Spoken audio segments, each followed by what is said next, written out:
Muy bien. Bueno, entonces, ya veo varias preguntas interesantes en el chat, o sea, en el preguntas y respuestas, que las vamos a responder, tranquilidad. Y ahora Armando va a seguir con medicina paliativa, pero ya en un aspecto un poco más práctico, ¿cierto? En relación a manejo de síntomas frecuentes. Eh, Armando, el escenario es suyo. Estuvo muy buena la primera parte, ¿eh? Además, me gusta mucho eso de la aproximación paliativa. Me gusta.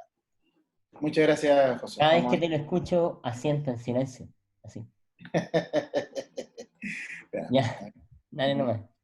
¿dónde tengo la presentación? Ahora no me quiere cargar. A ver.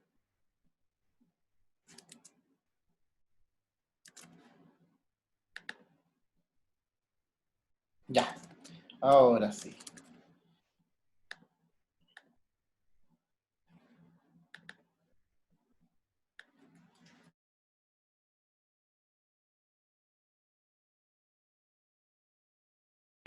Con nuestra sesión, en la cual vamos a hablar ahora del tema un poquito más práctico de manejo de algunos síntomas, manejo básico de síntomas en pacientes paliativos. ¿Ya? Y probablemente más de algunos con los cuales ya hayamos compartido algún goce de docencia, han visto que a mí me gusta mostrar esta foto, que es una foto de mi jardín. No, chiquillos, en realidad esta no es una foto de mi jardín. ¿Ustedes saben qué son estas o no?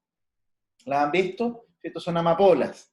¿Y por qué es importante hablar de la amapola o recordar a la amapola? Porque finalmente del bulbo de la amapola se hacen estos cortes, sale este líquido que se seca, se raspa, y de eso tiene el opio. Y del opio vienen los opioides, que son nuestra herramienta fundamental para el manejo del dolor oncológico y también de otros síntomas como la disnea. ¿Y, y por qué? Y del opio vienen los opioides, y el opioide natural por excelencia es la morfina. ¿Y ustedes saben por qué la morfina se llama morfina, chiquillos? ¿Cierto? ¿Cierto? ¿Saben que la morfina se llama morfina por Morfeo, que encontró a Neo que era el elegido, lo sacó en la Matrix? No, pues muchachos, no es por ese Morfeo, por este otro Morfeo, ¿cierto? Que es uno de los hijos menores de Hipnos, del dios del sueño. Hipnos tenía 4 hijos, Siqueiros, Fantasos, Oneiros y Morfeo era el encargado de llevar a los reyes y a los emperadores al mundo de los sueños y construirles esculturas.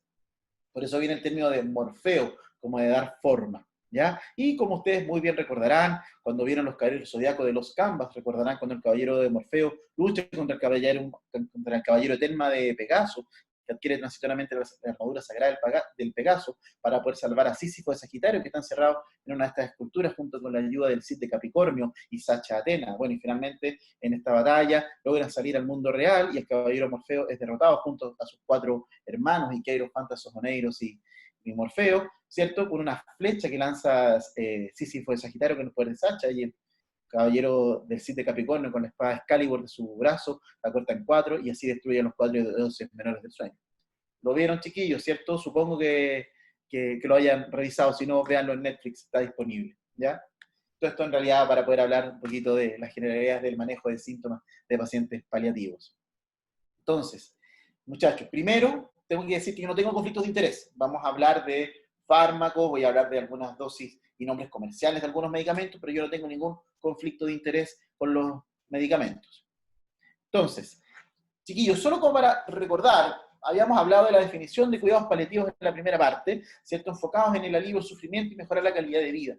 Pero para que nosotros seamos capaces de poder ayudar a los pacientes a mejorar su calidad de vida y manejar sus síntomas, lo obvio que viene es tener que evaluar y controlar estos síntomas, o sea, ser capaces de que registremos los síntomas, evaluar la necesidad de tratar estos síntomas y controlar además las repercusiones de nuestros tratamientos y buscar otros factores que disminuyan la calidad de vida. Suena muy de perogrullo, pero ¿cómo vamos a tratar un síntoma si no sabemos que el paciente lo tiene? Entonces ahí viene la importancia de evaluar y controlar. Y uno puede hacerlo mediante una encuesta libre, cuénteme qué molestias tiene, o utilizar alguna herramienta estructurada o semi-estructurada que permita poder hacer un registro y una evaluación metódica de los síntomas. La herramienta que nosotros más utilizamos en paliativo, que se ocupan a nivel mundial, es el ESAS, el Edmonton Symptoms Assessment System, o Sistema de Evaluación de Síntomas de Edmonton, que fue desarrollado en Edmonton, en Canadá. Básicamente es preguntarle al paciente por cada uno de estos 10 síntomas, dolor, cansancio, fatiga, náuseas, desánimo, nerviosismo, somnolencia, inapetencia, falta de aire o disnea, dificultad para dormir y malestar general, y registrar de 0 a 10 cuánto tiene de cada uno de estos síntomas. Se considera un síntoma positivo sobre 4 y se considera una alta carga sintomática con al menos 3 síntomas sobre 4. Nosotros en la red de salud ocupamos un ESAS modificado en el cual le agregamos 2 preguntas más, llamamos el ESAS SP, porque preguntamos por preocupaciones económicas y por dolor espiritual. Le pedimos a los pacientes que nos cuantifiquen de 0 a 10 cuánto de preocupación económica y cuánto de dolor espiritual tiene. Entonces, este es el paso básico, el primer paso, identificar que el paciente tiene un síntoma, pesquisarlo, cuantificarlo, y así poder planificar nuestro tratamiento y hacer nuestro seguimiento. Entonces, una vez que ya hemos evaluado los síntomas, vamos a enfocarnos en estos 3 específicamente que vamos a desarrollar un poquito más en el manejo. Dolor, disnea y náuseas. Entonces, para el manejo del dolor, lo primero que tenemos que hacer es definir el dolor. ¿Y cómo definimos el dolor o cómo se define el dolor por la Asociación Internacional para el Estudio del Dolor, la IASP? Define el dolor como, primero, una desagradable experiencia sensorial y emocional. Esto es súper importante, ya en la definición, bien implícito que en el dolor hay un componente emocional, ¿cierto? Entonces, una desagradable experiencia sensorial y emocional, ¿de qué? De una lesión o una potencial lesión de tejidos o que se describe en función a dicha lesión. ¿Qué quiere decir un poco este trabalengua? Cuando nosotros tenemos un golpe o un corte, una quemadura, tenemos dolor asociado a la lesión. O si nosotros ponemos la mano al fuego, vamos a sentir dolor antes de quemarnos, una potencial lesión. El dolor evolutivamente es un mecanismo de defensa. ¿Ya? Entonces, sabemos que el dolor tiene estos 2 componentes, tanto de experiencia sensorial como emocional. Y sabemos que se asocian o no a una potencial lesión o una lesión real de un tejido. Cuando nosotros estamos evaluando y manejando a un paciente con dolor, el primer paso es la pesquisa rutinaria del dolor, lo que habíamos hablado antes. Pesquisar y cuantificar, es decir, de 0 a 10, ¿cuánto dolor tiene usted en las últimas 24 horas? Después, si ya hemos pesquisado que tiene dolor y lo cuantificamos, el siguiente paso es evaluar las características que tiene este dolor. La localización, el tratamiento médico, el número de episodios, el inicio, la posición, la calidad, la irradiación, la severidad, los gatillos y tratar de identificar cuál es el mecanismo del dolor. ¿Será un dolor somático? ¿Será un dolor visceral? ¿Será un dolor neuropático? Etc. Después, cuando seguimos nuestra evaluación del paciente, tenemos que evaluar los moduladores del dolor. Y esto es un tema súper importante, porque cuando el paciente expresa su dolor, esta expresión del dolor es el resultado finalmente de la integración tanto de la activación de los receptores que van a llevar finalmente a la expresión de dolor, pero además también modulado por algunos otros elementos externos que puedan alterar la expresión de este dolor y eventualmente pueden hacer que el paciente manifieste más dolor o exprese más dolor del que realmente se está activando o que se está percibiendo.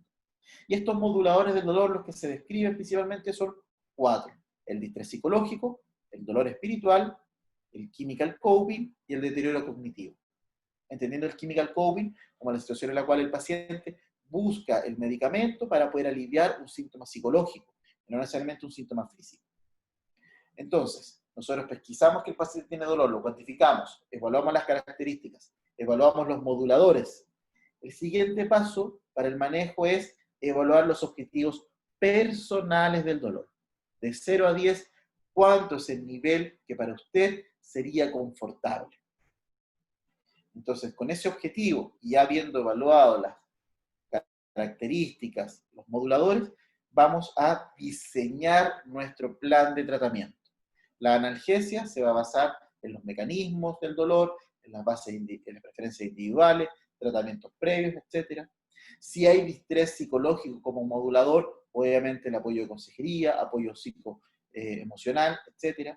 Si hay dolor espiritual, apoyo pastoral, apoyo espiritual, lo que corresponda.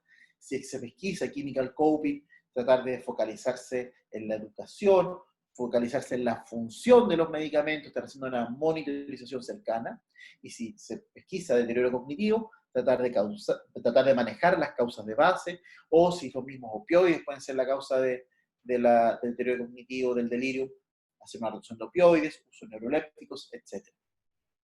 Entonces, después que ya hemos formulado nuestro tratamiento, tenemos que planificar cómo va a ser el seguimiento, cuál va a ser la reevaluación. Cada cuánto va a ser el seguimiento, de 1 a 4 semanas cuando son en forma ambulatoria. Acá en el hospital en general nosotros evaluamos a los pacientes todos los días, dependiendo cómo vaya su dolor. Tenemos que evaluar si nuestro objetivo de dolor se ha cumplido o no, y también tenemos que pesquisar si es que han habido efectos adversos de los medicamentos, si ha habido adherencia, cómo está la adherencia, y si es que han habido o no conductas aberrantes con el uso de los medicamentos. Entonces, cuando nosotros tenemos la persona que se manifiesta con dolor, para el manejo del dolor, nos vamos a basar un poco en la escalera analgésica de la OMS. La escalera analgésica de la OMS nos recomienda el uso de los analgésicos de forma escalonada, dependiendo de su potencia.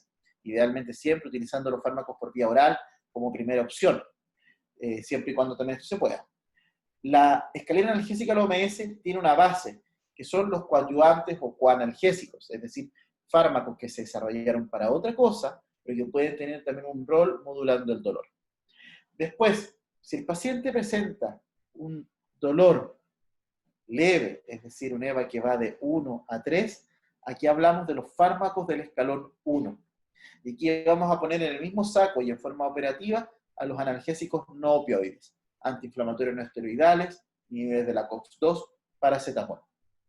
Ahora, si la persona se manifiesta con un dolor moderado, es decir, un EVA que va de 4 a 7, aquí hablamos de los fármacos del escalón 2, es decir, los opioides débiles. Y aquí es cambiarnos o agregar un opioide débil. De los opioides débiles que tenemos disponibles en Chile, tenemos el tramadol y la codeína. Uno puede mantener el AINES o el paracetamol que había utilizado del escalón 1. Y también, si el paciente se manifiesta con un dolor severo, es decir, un EVA que va más de 8, aquí hablamos de los fármacos del escalón 3. Y aquí ya se considera cambiarse a un opioide fuerte. Ya no es agregar un opioide fuerte, es cambiarnos a un opioide fuerte. De los que tenemos disponibles en Chile, morfina, metadona, fentanilo, buprenorfina, oxicodona, tapentadol. Uno puede mantener el AINES o el paracetamol de escalón 1, aunque no es claro cuál es el rol del paracetamol en pacientes que están usando opioides fuertes, ¿ya? De hecho, nosotros en nuestro equipo, la doctora Leiva, una de las internistas de nuestro equipo, está haciendo un proyecto de investigación, un estudio randomizado para evaluar si realmente el paracetamol tiene algún rol o no. Así que cuando tengamos los resultados les vamos a ir contando. Pero lo más probable es que el agregar paracetamol en pacientes que están usando opioides fuertes no tiene mucho beneficio, mucho más rol. Y también se describe un escalón 4 de las personas que tienen dolor más de 10 sobre 10. No, pues muchachos, aquí estamos hablando en realidad de los bloqueos, del tratamiento invasivo, alcoholización de plexo, bloqueos de nervios, etc. También, y muchos hablan de que esto más que una escalera, debería ser un ascensor. No sé si han escuchado el concepto del ascensor analgésico, que el paciente rápidamente suba sus analgésicos dependiendo de la intensidad del dolor y los vayamos bajando rápidamente cuando ya se vaya controlando el dolor. Eso tiene la lógica, en el sentido que si una persona llega con dolor, no es que el primer día yo le voy a dejar el paracetamol y si no resultó, al siguiente día me voy a subir al escalón 2 y si no resultó, ahí me paso al escalón 3. No, si la persona presenta un dolor severo, yo parto con los analgésicos del escalón 3. Entonces pues, tiene su lógica el tema del ascensor, como llegar rápidamente al analgésico. Pero lo importante es que igual consideremos que los tratamientos tienen que ser escalonados, dependiendo de la intensidad del dolor. Ahora, hablemos un poquito de los opioides. Ya, como habíamos comentado, opioides débiles, tramadol y codeína, y opioides fuertes, morfina, metadona, fentanilo, buprenorfina, oxicodona, tapentadol. Entonces, los opioides fuertes se consideran opioides fuertes porque no tienen dosis máxima, ¿ya? Los opioides débiles, tramadol y codeína, tienen dosis máxima, por eso se consideran como opioides débiles. De los opioides fuertes, los tres grandes, morfina, metadona, fentanilo. La morfina es un fármaco bastante versátil. Se puede administrar por vía intravenosa, como también se puede administrar por vía subcutánea, como se puede administrar por vía oral. ¿Ya? Pero incluso también por vía intramuscular y por vía intratecal. Pero tiene diferencias en su absorción dependiendo de la vía de administración. Se absorbe más o menos un 50% por vía subcutánea y un 30% por vía oral. Y eso es lo que da esta relación, que probablemente más de algunos hayan escuchado, de 1 es a 2 es a 3, es decir, 1 miligramo intravenoso equivale más o menos a 2 miligramos subcutáneos, equivale más o menos a 3 miligramos oral. ¿Ya? Como les había comentado, la morfina no tiene dosis máxima. Se recomienda no usar en falla renal, básicamente porque hay un metabolito tóxico que se puede acumular en falla renal e inducir convulsiones. ¿Ya? La recomendación general es no usarla en falla renal. Igual uno podría tomar algunas precauciones, pero lo ideal es no usar morfina cuando tiene un clearance menor a 30 o paciente en diálisis por el riesgo de convulsión. Tenemos disponible en el mercado en ampollas, en comprimidos de cápsulas de liberación prolongada, gotas, etc. ¿Ya? De lo que tenemos disponible, bueno, el M-Slon, que son las cápsulas de liberación prolongada, no están disponibles ahora en el mercado, hemos tenido problemas de stock ya hace tiempo. Existen también en Cenabast, está el Morfindol y el Pendal, que son de liberación prolongada, probablemente más de algunos hospitales puedan tener acceso. También tenemos disponible preparaciones en gotas, como el Oramorf o el Samor, que son gotas de morfina, ¿ya? Y también una ventaja que tienen las ampollas de morfina, que la ampolla de morfina también se puede dar a tomar, y cumple con esta misma regla del 30% de absorción. Entonces, la gracia que tiene es que uno puede mezclarlo con agüita, con jugo, con vodka aquí a la raja. No, chiquillos, por favor, no lo hagan, ¿ya? No, pero la morfina efectivamente se puede dar a tomar en la ampolla sin mayor problema, ¿ya? Sí, algunas personas refieren que deja un sabor metálico en la boca, entonces ahí es mejor ocupar las gotas si es que no lo toleran bien. Pero también la ampolla a tomar es un recurso disponible. Ahora, la metadona, en cambio, también se puede administrar por vía intravenosa, por vía subcutánea y por vía oral, sin mayor problema, pero su biodisponibilidad es prácticamente del 95% en cualquiera de las formas de presentación. Entonces, en ese sentido, la relación que tiene la metadona intravenosa, subcutánea y oral es de 1 es a 1 es a 1, es la misma dosis, es una dosis equivalente. La metadona sí se puede usar en falla renal, pero hay que ocuparla con precaución. ¿Por qué? Porque la metadona se acumula en la grasa y tiende a recircular y una vida media que se empieza a prolongar. Entonces, a veces no es raro que los pacientes al cuarto o quinto día empiecen a estar un poco sedados por el uso de la metadona, sobre todo cuando han ocupado dosis altas o muy frecuentes, o el paciente se ha sobrecargado mucho de metadona. ¿Ya? En ese sentido, si vamos a jugar metadona, por horario, tratemos de no usar rescates de metadona para que no se acumule tan rápido, y con eso uno ahí va monitorizando. Tenemos disponible en ampollas, en jarabe y en comprimidos. La diferencia de las ampollas de metadona, y esto es importante cuando uno a veces maneja al paciente en el domicilio y le da la ampolla a tomar también, como se pasa con la morfina, o se usa subcutáneo, es que la ampolla de metadona viene en 10 miligramos en 2 ml. La ampolla de morfina es de 10 miligramos en 1 ml. Entonces, esto es importante a considerar cuando uno hace la educación de la persona para el manejo en el domicilio. También, como les comentaba, también hay comprimidos y jarabe. El fentanilo tenemos disponible para uso intravenoso, que también se puede usar subcutáneo sin mayor dificultad. Y también tenemos fentanilo transdérmico y comprimidos transmucosos orales, que son de acción rápida también. Formalmente, como les comentaba, como opioide fuerte no tiene dosis máxima, es de acción rápida y corta. Fentanilo actúa más o menos en 5 minutos, pero tiene un efecto global que dura entre media hora y 45 minutos. Entonces, tiene un buen setting como para el dolor irruptivo o el dolor incidental. Estos dolores estas exacerbaciones transitorias del dolor que se pueden ver en algunos pacientes, por ejemplo, con fractura por metástasis, que se mueven y tienen dolor, ahí el fentanilo puede tener un perfil de acción al ser de acción rápida y corta. Pero por lo mismo, si uno requiriese utilizar fentanilo en forma mantenida o para control del dolor, no podemos dejarlo por horario, porque dura menos de una hora el efecto. Entonces tiene que ser en infusión continua o eventualmente en parche transdérmico. La ventaja que tiene el parche transdérmico, nombre comercial Durogesic, es que dura 3 días y medio. Tiene sí un retardo de acción de 12 horas. Las primeras 12 horas el parche no actúa. Entonces, si uno está iniciando el Durogesic, por ejemplo, en forma ambulatoria, hay que mantenerle algún analgésico por las primeras 12 horas para el control, para que el efecto, empiece el efecto del parche. Si lo estamos haciendo hospitalizado, en general, yo les dejo, si los tenemos con una bomba de infusión continua, los dejo todavía con la bomba de infusión las primeras 12 horas hasta que el parche ya actúe en forma plena. ¿Ya? Y la ventaja que tiene el parche es que es equivalente a una bomba de infusión continua endovenosa. Es decir, tenemos dos parches en el mercado, el de 50 y el de 25 microgramos hora. Son equivalentes a una bomba de infusión continua intravenosa de 50 y de 25 microgramos hora respectivamente. ¿Ya? Como les comentaba, tenemos los parches del Durogesic, que es transparente, es pequeñito, como de este porte, bueno, no sé si me pueden ver en la pantalla. Se cambian cada 3 días y medio, como les comentaba. También tenemos disponible el Fentora, que son los comprimidos transmucosos orales, que actúan también en forma rápida, más o menos en 5 minutos, y tienen también un perfil de acción de más o menos 45 minutos, muy parecido a un bolo intravenoso de fentanilo. Entonces, de repente, esta puede ser una buena opción para pacientes que tienen dolor irruptivo. El tema sí, que al ser de acción muy rápida y corta, tienen potencial adictivo un poquito mayor. De lo que no tenemos acá en Chile, no tenemos comprimidos sublinguales o láminas sublinguales.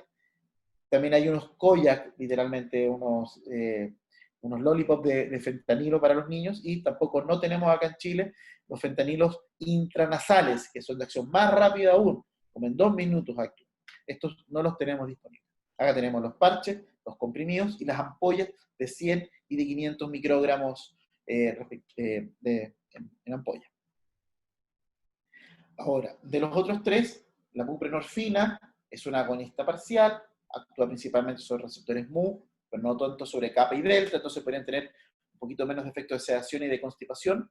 Tenemos disponibles solo por uso transdérmico. Hay 2 marcas actualmente en Chile, que son en realidad dos productos, que son del mismo laboratorio. Está Transtec, que es de 35 microgramos hora, que también dura 3 días y medio y también tiene un retardo de acción de 12 horas, igual que el Durogesic. Y tenemos el Norspam, que es de bastante menos microgramaje, de 5 y de 10 microgramos hora, pero dura una semana el parche. ¿Ya? Tampoco tiene dosis máxima y se puede usar en falla renal. La oxicodona, en cambio, en Chile, solo tenemos en comprimidos de liberación prolongada y comprimidos asociados a naloxona. ¿Qué es la naloxona? La naloxona es el antídoto de los opioides. ¿Cuál es la lógica de dejarle un opioide por el antídoto de opioide?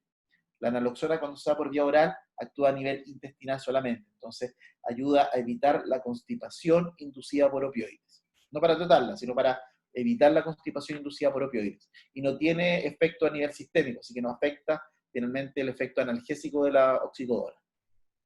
No tenemos en Chile ampollas de oxicodona y oxicodona de acción rápida tampoco. Tampoco tiene dosis máxima y la oxicodona no se puede usar en falla renal, al igual que la morfina.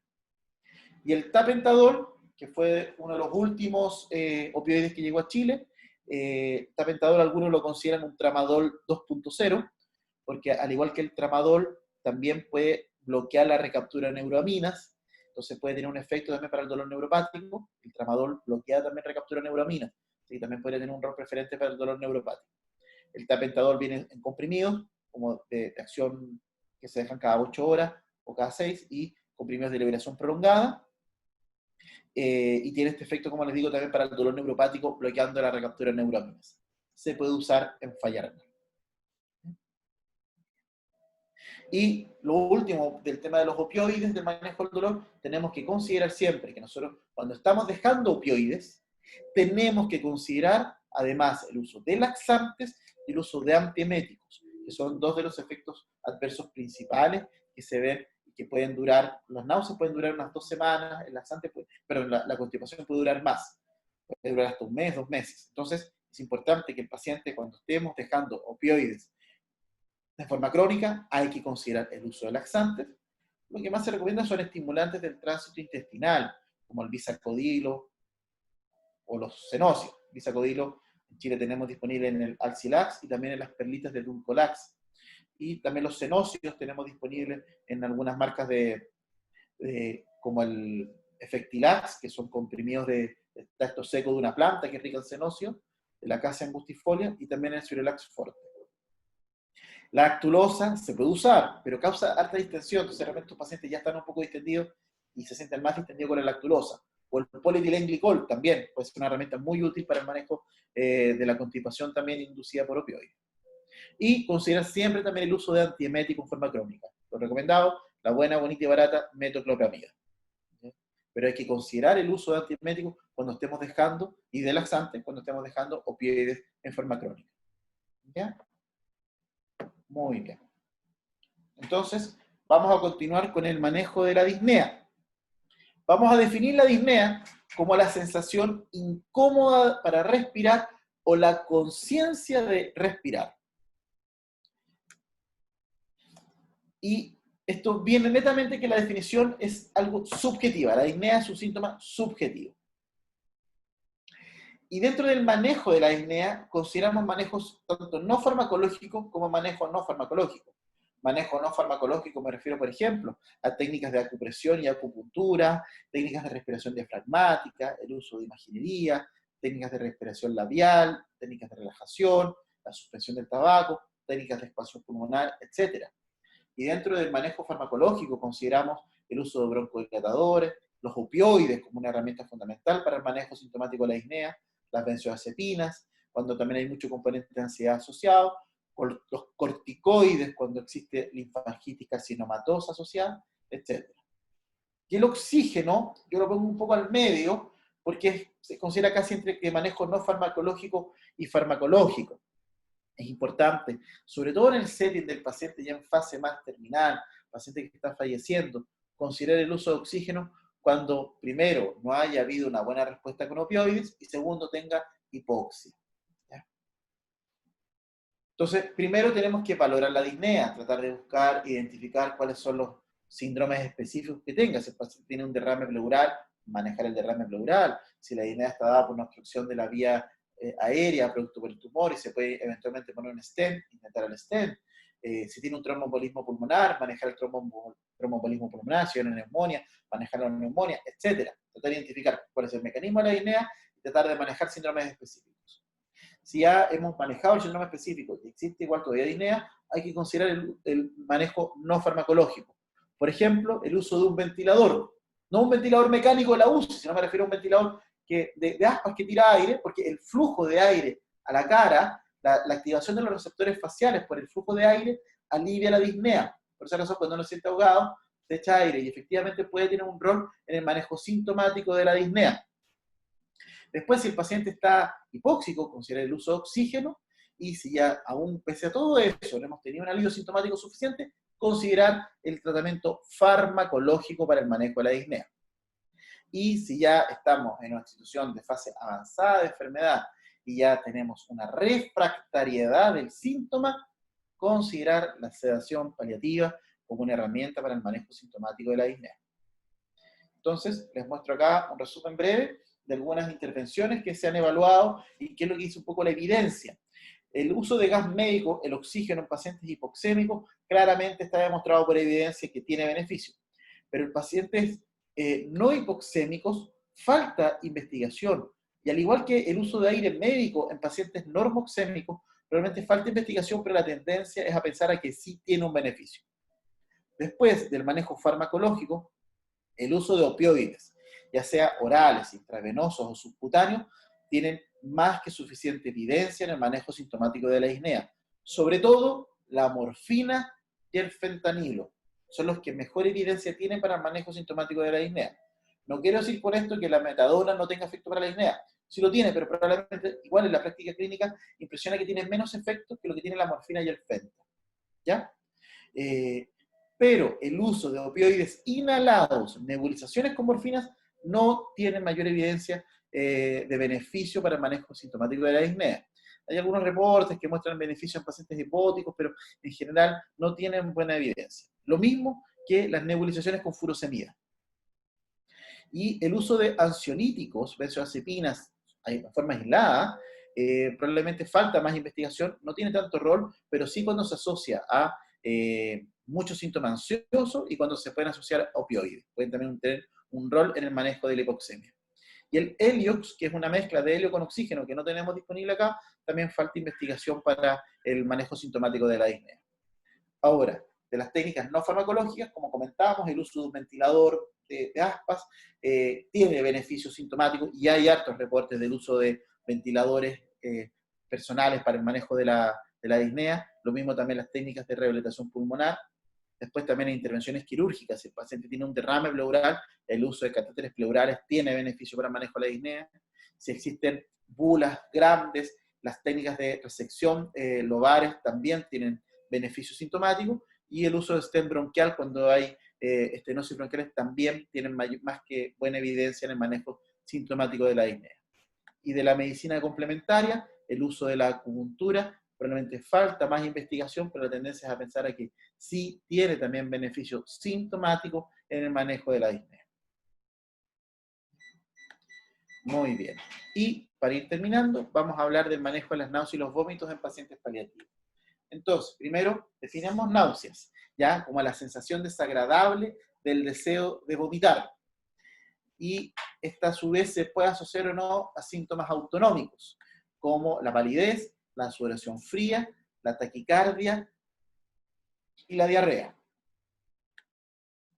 Ahora, cuando nosotros manejamos un paciente con náusea y vómito, primero tenemos que tener una evaluación exhaustiva, tratar de identificar cuáles pueden ser los receptores involucrados y cuáles son los mecanismos de las náuseas y los vómitos, ¿ya? ¿Para qué? Para poder buscar, ojalá, el antiemético adecuado al neuroreceptor específico, porque a fin de cuentas, la potencia del antiemético está dado por la afinidad que tiene contra el receptor. Entonces, si nosotros logramos identificar cuál es el mecanismo, podemos elegir cuál es el mejor medicamento a utilizar, ¿ya? También tenemos que identificar cuál es la vía de administración adecuada. Por ejemplo, si le vamos a dar algo oral, o intravenoso, o subcutáneo, si es que el paciente no tiene tolerancia oral, etc. Tratar de identificar el desencadenante para poder hacer los manejos específicos que correspondan, tratar de revertir estos desencadenantes y poder tener cómo vamos a mantener el control. Entonces, cuando hablamos de fármacos para el manejo de las náuseas y los vómitos, de distintas familias de fármacos, como los antagonistas de receptores dopaminérgicos, antagonistas serotoninérgicos, antagonistas de la sustancia P o neuroquinina 1, antagonistas de histamina, los sedantes hipnóticos, los cannabinoides, antagonistas muscarínicos, el octreotide y antisecretores en el setting de obstrucción intestinal maligna, y los corticoides. De los antagonistas de los receptores dopaminérgicos, los principales tenemos la fenotiazida, como la clorpromacina, que tiene un muy buen rol también como para manejo antiemético. También las butirofenonas, como el droperidol y el haloperidol. El haloperidol también tiene un buen rol para el manejo de las náuseas. Las benzamidas, en que tenemos la domperidona, que es principalmente antidopaminérgico periférico, aunque cruza hasta un 10% la barrera hematoencefálica, y la metoclopramida, como antidopaminérgico central y periférico, en dosis bajas y en dosis más altas, incluso capaz de bloquear un poco al receptor de serotonina. Después también tenemos la familia de los antagonistas del receptor de serotonina 3, como los cetrones, el ondansetrón, el granicetrón y el palonocetrón. Tenemos los antagonistas del receptor de la sustancia P o neuroquinina 1, como el aprepitant, que es oral, y el fosaprepitant, que es intravenoso. Los corticoides, sobre todo la dexametasona, tiene un rol importante en el manejo de las náuseas, sobre todo también en las profilaxis en quimioterapia, usado en combinación con antiserotoninérgicos, o también ahora con los antagonistas del receptor de neuroquinina 1, también tienen un rol importante. Y dentro de los sedantes hipnóticos, por ejemplo, la olanzapina, un antipsicótico atípico que tiene un rol también para el manejo de las náuseas, también incluso ayuda con la ansiedad y con la inapetencia. Y puede también tener un rol importante para el manejo de las náuseas. Entonces, a modo de cierre y a modo de puntos clave, chiquillos, recordemos que el dolor es una experiencia sensorial y emocional desagradable. Es importante que evaluemos en forma integral al paciente, sobre todo considerando los moduladores del dolor, distrés psicológico, dolor espiritual, chemical coping y deterioro cognitivo. tenemos que considerar este tratamiento escalonado del dolor con el uso de coadyuvantes, sobre todo para setting específicos. Si tiene una fractura por metástasis, podemos utilizar bifosfonato y corticoides. Si hay dolor neuropático, el uso de pregabalina, de gabapentina, etc. Ojo con los efectos adversos de los opioides. Si tiene efecto adverso, también considerar la rotación de opioides. Ojo en la falla renal, no usar morfina ni oxicodona en falla renal. Y no olvidemos este concepto del dolor total, que también habíamos hablado en la presentación anterior, de que tenemos que ir al paciente en forma integral. Después, para la disnea, recordemos que disnea no es lo mismo que desaturación, la disnea es un síntoma subjetivo. Considerar el uso de manejo no farmacológico, como los ventiladores, y cuando estamos hablando del manejo farmacológico, los opioides, morfina, fentanilo, benzodiazepinas y también ansiedad, corticoides y linfangitis carcinomatosa, y el uso de oxígeno, si está hipóxico. Y para el manejo de las náuseas, es importante definir el mecanismo de las náuseas para que así podamos identificar el fármaco y el receptor a utilizar. Hay distintas familias, los antidopaminérgicos, como la clorpromacina, haloperidol, domperidona, metoclopramida, antiserotoninérgicos, ondansetron, granisetron, palinosetron, e inhibidores de la neuroquinina 1, como el aprepitante. Y los corticoides pueden tener un rol en múltiples síntomas, pueden tener un rol también modulando el dolor, pueden tener un rol en el manejo de la disnea cuando hay linfangitis carcinomatosa, y también pueden tener un rol en el manejo de las náuseas, al igual que también nos pueden ayudar en el manejo de la fatiga, en el manejo de la anorexia también un poco. Eso, muchachos.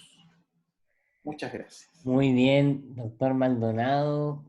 Como siempre, usted cumpliendo, ¿ah? Cumpliendo a cabalidad los objetivos. A pesar de que es una clase compleja. Pero está motivada la gente. Poco tiempo.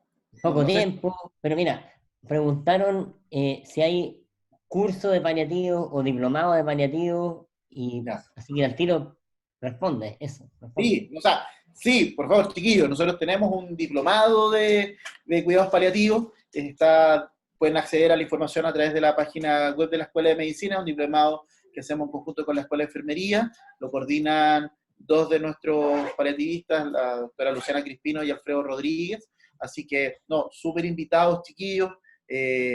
También nosotros estamos haciendo cursos en general, el próximo año ya deberíamos hacer un curso pronto, pero sí, tenemos instancias de formación. Además también, si es que alguno quisiera, vamos a pasar el dato de la beca de su especialidad, a especialistas, médicos internistas, médicos de familia, neurólogos, geriatras, etcétera, también está súper disponible. Muy bien. Ya, perfecto. Hoy tenemos poco tiempo de preguntas, Armando, entonces te agradeceré que después respondas ahí en el Zoom, que tiene una parte de preguntas y respuestas, pero Sí. igual ahí nos va escribiendo, pero yo le voy a elegir un par. Ya. Entonces, me gustó una que la pregunta dice, ¿qué significa distanasia? ¿Qué significa? Distanasia, un gran concepto, ¿no? A ver, ya, vamos muy cortito. El término dis significa malo o incorrecto, y tanasia viene de Thanos, de Thanatos, perdón, en realidad no de Thanos, de Thanatos, que significa muerte. Entonces, en realidad la distanasia se podría decir que es la muerte que ocurre en malas condiciones, pacientes con dolor, pacientes poliintervenidos, pacientes que están tubados, conectados a ventilación mecánica, en lo cual no podemos garantizar que no hayan tenido un buen alivio de su sufrimiento. Lo opuesto de la distanasia podría ser la eutanasia, como considerándolo como algo bueno, verdadero, y tanasia de tánatos de muerte, ¿ya? Pero desde el punto de vista ético, desde el punto de vista moral y desde el punto de vista legal, la eutanasia es la inducción de la muerte de la persona para poder aliviar el sufrimiento. Entonces, en realidad, cuando hablamos de como lo opuesto a la distanasia, es como la buena muerte, o la muerte tranquila, la muerte con control de síntomas, con buena calidad de vida. No deberíamos utilizar la eutanasia por la definición que se ocupa actualmente de eutanasia. Perfecto. Oye, mira, hay hartas preguntas que son bien específicas, como de ciertas patologías, pero me gusta una que preguntaron, ¿qué es lo que es esto del chemical coping? Ya, vamos a desarrollar un poquito más, porque es un concepto que realmente no es tan frecuente. El chemical coping se refiere a las situaciones en las cuales que bordea ya casi la adicción. Son pacientes que piden el medicamento, en este caso el opioide, para poder aliviar un síntoma ansioso, y no necesariamente para aliviar un síntoma físico. ¿Ya? No es algo que sea, no es que esté fingiendo su dolor, el paciente tiene dolor, pero además también hay un componente de ansiedad, por ejemplo, y el paciente refiere claramente que al utilizar el opioide, se alivia su síntoma ansioso. Todavía recuerdo un caso, un cabrón joven, Fabián, que tenía un trasplante de médula ósea y que hizo dolor óseo post-trasplante, y que él decía, yo pido la morfina cuando me siento ansioso. Eso es un claro chemical copy, porque el paciente decía, claro, tenía dolor, pero además cuando estaba ansioso, yo pido la morfina para calmar la ansiedad. ¿Ya? A eso se refiere, ¿ya? Como que el paciente no usa el medicamento para su función. ¿Ya? Eso. Muy bien. A ver, como te decía, nos queda poco tiempo para la pregunta, pero muchas gracias, Armando. Y ahora, como estamos con una agenda un poco más apretada, vamos a tener que dar el paso a nuestra siguiente presentación, pero porfa, responde en el chat. Ya. Entonces, no en el chat, en el preguntas y respuestas. Pregunta y respuesta, sí, sí lo vi. ¿Ya? Entonces Entonces, en el Q&A va respondiendo y ya. ahora tengo que darle el paso a mi amigo y profesor Bruno Nervi. Te vas a despedir. Chau.